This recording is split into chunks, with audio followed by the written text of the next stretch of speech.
They think of that they almost ran to people over on the way to church. They think about the fight they had with the spouse or whatever. Now, all those thoughts are being shut down and we're just being single-minded, focused on, isn't that what happens in the church? It shouldn't be like that. People should always be meditating on God or whatever. But it's a place where people can put their mind on God. And that's basically worship. Yeah, that's why we play worship music when we pray. Sorry. Okay, I think I was about to ask on that. What can help the people to involve their minds when it comes to music? Because many times we have just been used to, we have our songs that we can just play when I'm sleeping or I can say, so when you ask, I'm a pastor, so you say, can we have the praise and worship to lead us in a song? Then somebody can just pick any song that they already know, they're used to. You don't need much to think about it, so you can just sing it and then wait for it to end and then sit down and church continues. So how best can we involve our mind? But I think that's one major point here. That there is need to involve your mind on what you're. I believe it's a choice. You present somebody with a choice, and they need to make it. What we think, you see, people need to actually tap in the spiritual reality with their mind. The mind has to go spiritual, not carnal. But what we think, what we need to do when we see that, unfortunately, there's so many churches and musicians and bands around the world, we want to meet people on a carnal level because they respond carnally towards us. So we put the loud, I'm not against drums, I like drums, but we put the extra lights and the smoke and the this and the that and the other, and people think they're feeling God, but it's just the emotions that get some goosebumps. Maybe there's a breeze running through the auditorium or something, and so you think it's all this, but they're just. But you are not connecting with that person's heart. So you can use even out of tune piano and somebody sing a 500-year-old hymn. But if that person knows that maybe these lyrics, take Amazing Grace. Amazing grace, how sweet the sound. Faith comes by hearing by the word. The sound that saved a wretch like me. I once was lost, but now I'm found. Do you see what I mean? There's so much meaning in a word. And so, but we have to, when we present the music, it doesn't matter how simple the music is, we have to present the truth. Now focus your mind on what you are doing, what you're saying. I think we've trained our minds to be doing so many things at the same time. For example, we lay on the bed and we study. We try to study while laying on the bed, right? But then on the same bed, in the same motion, we want to sleep. And now our minds need to know, am I supposed to be paying attention or not paying attention? Does that make sense what I'm saying? Yeah. Instead of sitting behind a desk on a chair, and your mind can understand, okay, I'm sitting at the desk now, this is my environment, I should be studying and I'm falling asleep now. When I'm on bed, that's a place to sleep. It's like, at one stage I used to listen to teachings and then even play it while I'm going to sleep. But what I realized what I was doing, I was telling my mind to shut down when a teaching is playing. Instead of training my mind to listen to what I'm listening to.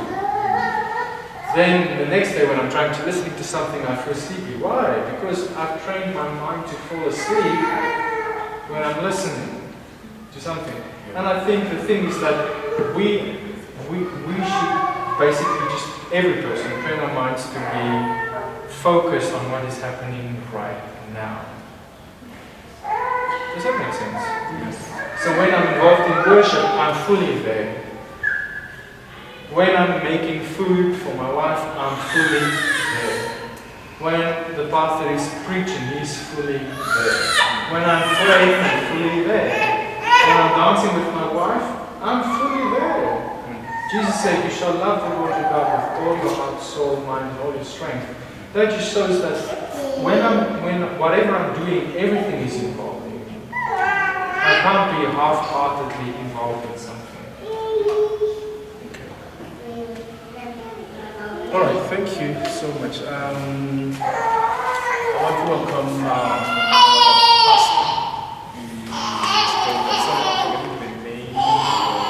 Pastor Nyandoro. Yes, Pastor Nyandoro and wife. Thank you so much for coming.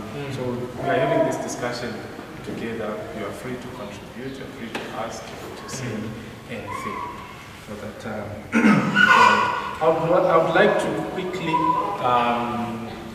jump, because I realized some of the things that I wanted to ask hinge on that. I would like us to quickly jump into the content part. You mentioned it, you mentioned in passing, content of the words within music. You know, that's it made.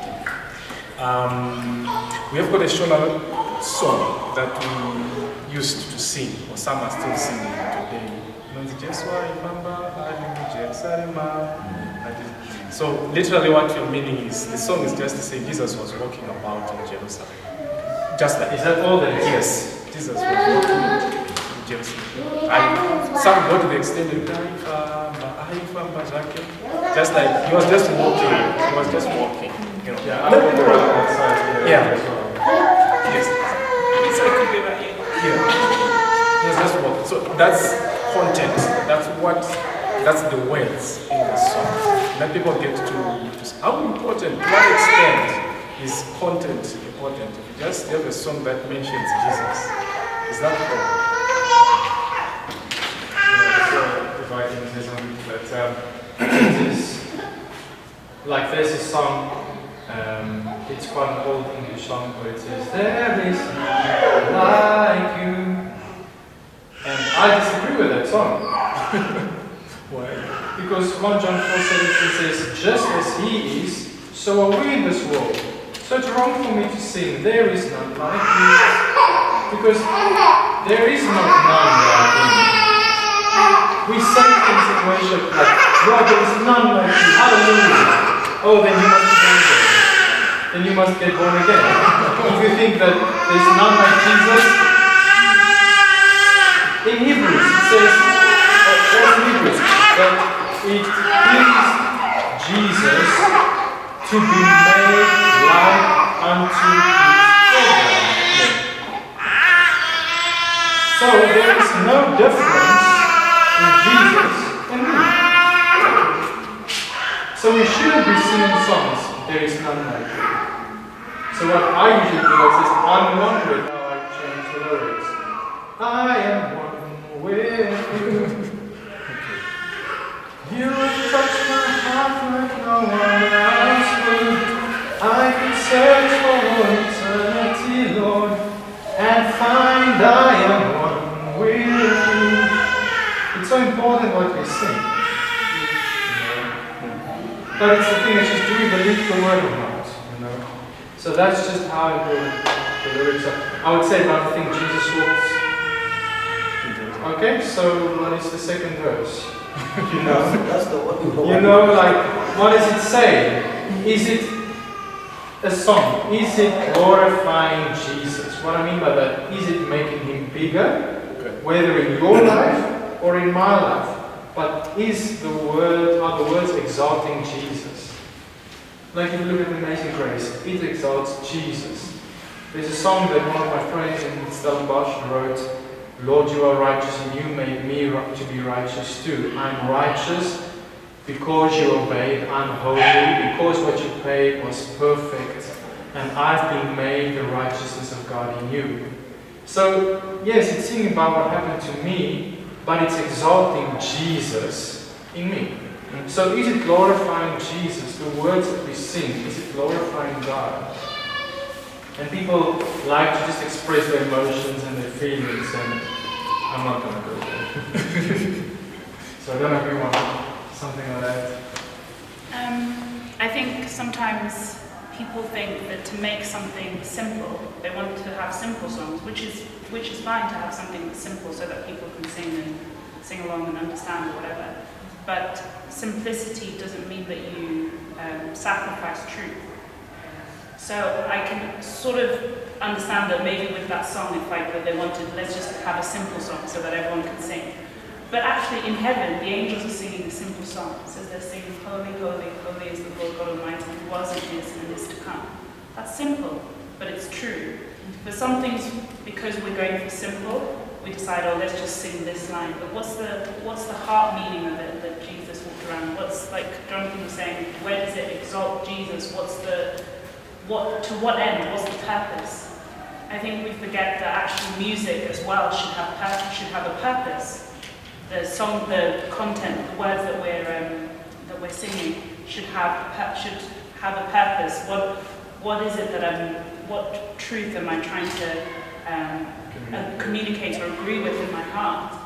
And so, for the sake of simplicity, we've sometimes written songs that aren't really true. But we don't have to sacrifice truth to make things simple. And it's fine to have simple songs. You don't have to have songs that have 8 verses and a chorus and a bridge and another part and all this thing. You can have simple songs, but look for truth. And realize that everything that you are saying, whether it's the preaching or the word, it's doing something to your heart.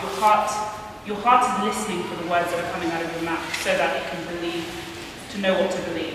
So like Jonathan was saying, when we're singing songs that aren't truth, when we're or even speaking words in our lives that aren't truth, your heart is listening and your heart is believing what you're saying. So then now, when I want to convince my heart of something that's true, and so for example, I'll just make an example. So for example, I say to someone, I'm going to meet you on Monday, and then so my heart has heard, okay, we're going to go meet that person on Monday, but then I don't turn up. So now my heart becomes distrusting of myself.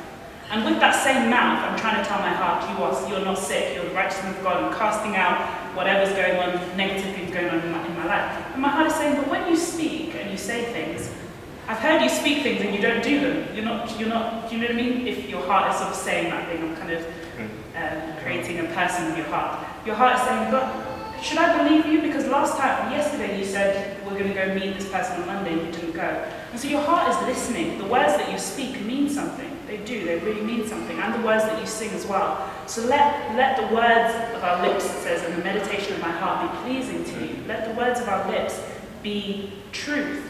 So that now, when something is coming against me that's a lie, and it's trying to come against my heart, and I say something that's true, my heart knows that always truth comes out of my mouth. But going back to the song, simplicity we don't have to sacrifice truth for simplicity. So let's look at the word.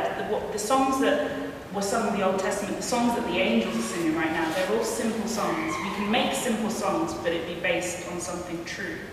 And that's a good thing, and it's encouragement, and it allows people, yes, to sing along without needing, say if we're in a place where we don't have something to project and make sure everyone knows the words or whatever, then we can just create simple songs, and we can just sing holy, we can sing worthy.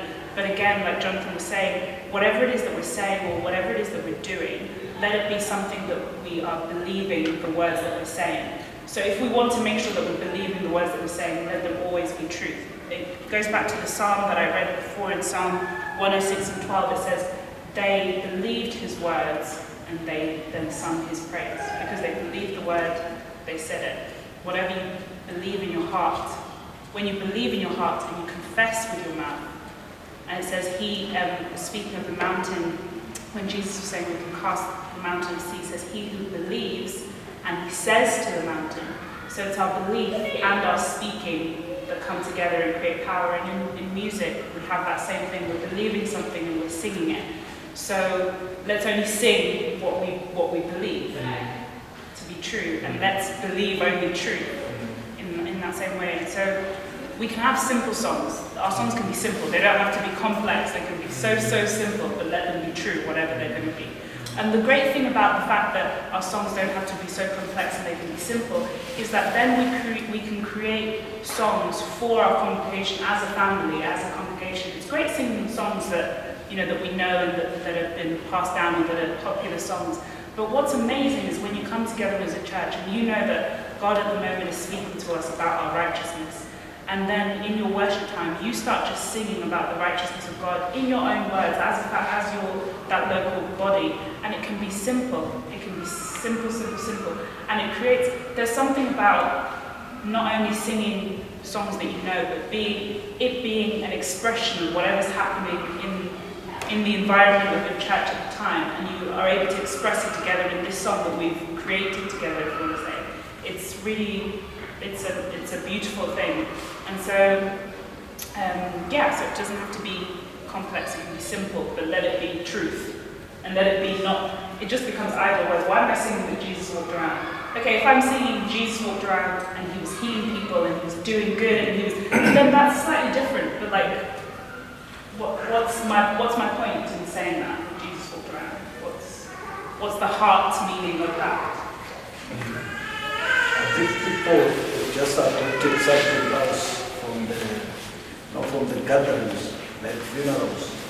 People always sing these songs. So people have adopted these songs and took them to the churches. Yeah. That's where our problem is coming. So I think we as pastors, we need to teach the people the content of the song and the meaning. When is what you are saying. You're saying what's the meaning and what other words can we put in there? Yeah. If Jesus was just walking, yes, he was just walking. Like myself, I can just walk in April. But what will I be doing? So it means to have a content that means something. And when someone comes to the church, ministry music, it's just like with any other part of ministry or whatever, it's you're serving, it's a service. And I see it as there's a place in Philippians where it lists different gifts of ministry and it talks about helps and administration. And I've always seen music ministry as a gift, as a ministry of helps. That you are serving people through making music or whatever, or singing. You're serving people by allowing them to join that in with you for that. And then we, for a long time, didn't have any contact, and then in February, and so I started to listen to the stuff, and then one day I presented this song to her, just the melody. And for 2 weeks she meditated on that, and then she said, this is the picture that I saw, and then she gave the words. But what she wrote was exactly what I realized what God was trying to say on the inside of me. So in leading worship with her and seeing how she writes songs, just like there on the spot there's just something coming out of her, that was like starting the car for me to now be able to write a song. So for me it's like I will be playing something and immediately there's always like a tune. I mean, you can walk outside and just say, oh, it rained. We had a good rain yesterday, so we say, thank you, Lord, for the rain. Thank you, Lord, for the rain. Right? There's something in me that's there and it's coming out. Okay? So in the same way, there is a song. So usually what happens when I was playing something and then immediately she's got something in her heart and she just gives voice. So now that has inspired me in a way. It has cultivated something on the inside of me that now I can play something and I recognize that there's a word. It's like when you give a prophetic word to somebody like that. Or you feel like, I've been thinking about Josh for 5 days. I feel like I should tell him that God is looking out for him. And God has his best interest on his heart. And God says the bad things that his wife is going through, she shouldn't worry about that. You know, where did that come from? From the inside of you. So you just start that message. And then Josh phones you. It's like, how would you know? My wife was in an accident or something like that. Right? So in the same way, you just recognize what is on the inside. Well, that's how it is for me. There's just a melody. As I play, I don't need to wait for it. As I play, it's like I'm aware of what is there. And so then I feel like I should just sing The Lord Loves Me. Like, will it fit? I just go for it. And sometimes we make a mess of it, and sometimes it's good, but usually we put our phones on record because we've realized that songs actually come out of just that thing. But that's what I learned from this, so anyway. Yeah, I think the main thing is that it's, like John was saying, it's like it's an overflow of what's in your heart. It's not from outside, always provided, like everything that I need was provided for. And that becomes a song. It takes that step of opening your mouth and starting and trying it out. And that's maybe where the key can be, that people think, oh, is there a judgment, is there whatever? No, it's not like that. And even in Corinthians, it talks about how people, it's talking about it, it talks about it as a rebuke, but it shows the pattern. Paul talks about how is it that when you come together, all of you have a song, all of you have a prophetic word, but the pattern he's painting is that have a word of encouragement, a prophetic word. And so sometimes it's also giving an opportunity to that, an opportunity,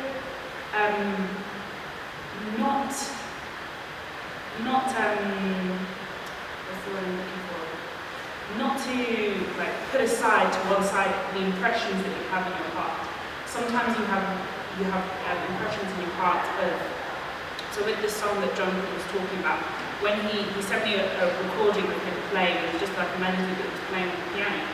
And then from time to time when I listened to it, I just had an impression in my heart that this sounds really royal. Like it sounds like something that just made me think of royalty. And then, so from there, that's how the song, I want to say, developed. Because I had an impression of like, oh, this feels royal. I think this is just a royal thing. And then, just as I was playing to it and listening to it, it was literally the first thing that came out of my mouth. And then I thought, this is what this is. This gives voice to what that song is.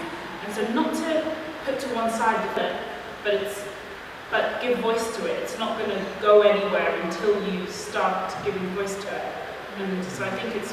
I just get always amongst each other. So when you see that there's people in your church that have those things and those inclinations, to encourage them and give them those opportunities, and I think you'll be amazed about what happens. And all together you'll sit and you can, yes, you can sit and develop the songs or whatever, but I think sometimes the words that God has for us in these sort of spontaneous times is just, it's really. I have an example of South Africa, and I think I got home from church or something, and God just put it on my heart to text one of my friends and say only this: God is satisfied with you.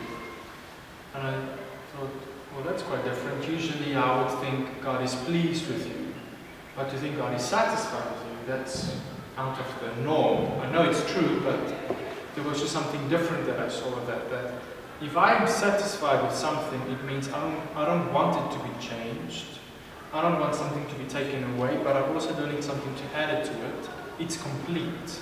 And I'm really, it's not complete that, oh well, this bread is done.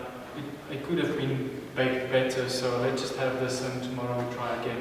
No, I'm really satisfied with the results. It's perfect to me, alright? And so I sent you the text, and then I realized, well, it can actually be a song. So I thought, okay, I shall write the song. So then I went into my mode of trying to gather information from the outside and try to write. And I struggled for hours. And then I was like, Lord, I can't do this. What's going on? Help me. And then just the thought that God put it to me, Jonathan, what was in your heart when you thought about the word satisfied? And I was like, oh, there's no more striving. And it was there. Oh, but before that, I was like, with the satisfied, I just sat down by the piano and I was like, okay, this is the chorus. So it's like, you are satisfied with me, you delight yourself in me, you are satisfied with me, I am pleasing to you. And then, when I've eventually ceased from my trying to write the lyrics, it was like, there is no more striving, all your work is finished. Nothing that I can do that you've not already done. And that was it. So then I sent to Bev, but I felt it wasn't done. And then it was like the next day or something like that, just like, oh, and I wrote a bridge for it. And it was just by listening to that. And oh, I will remind my soul that I'm complete and I am whole. Oh, I will remember this, your love and your acceptance. And that's just how the song is. I mean, it's so simple, and it's not trying to think, oh, I need to write something about this word. I go, no, what's on the inside of your heart? And you just write that. But I don't write. Like, I love singing, but there's a moment like I just feel like this time I have to sing. But when I sing, these words that I sing, I can't write them because as long as I finish singing, I do not remember what I'm saying. Then I feel like, that moment I know that it was like, it was God who was speaking in me. Mm-hmm. Then about this issue now, I'll take like singing now is ministering, if you get my point. It's like ministering. Okay, many of you are here, you're pastors, right? When you get on the stage, like you want to preach to people, it's not like you have to practice what you have to preach. You have to let God who is in you to minister, to say what you want to say to the people, right? So it is said that when Jesus went up, right, he said, I will leave you with the Holy Spirit. But as we know, Jesus now, God, he is one, but he existed in 3 states, right? He existed as God the Son, God the Father in heaven, right? And the Holy Spirit, which was left with us, right? So now, as the Holy Spirit was left with us, now we know that we are left with God. So as you get on the stage now, you preach, you are letting the Holy Spirit, you are letting God who is in you to minister to the people, to say what you want to say. That is more like singing now. You don't have to.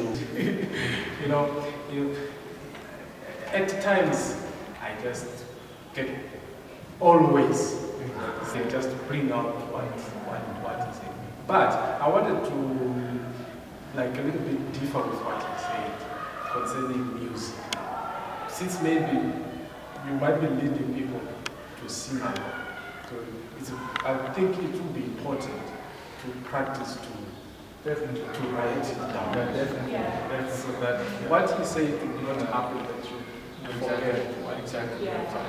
That's where the recording comes Yeah. in. So when you write a new song, there's nothing wrong with writing something new, and then, but you see, if he didn't study, prepare, then there's nothing to teach. Mhm. So if I don't practice songs, right, then I cannot.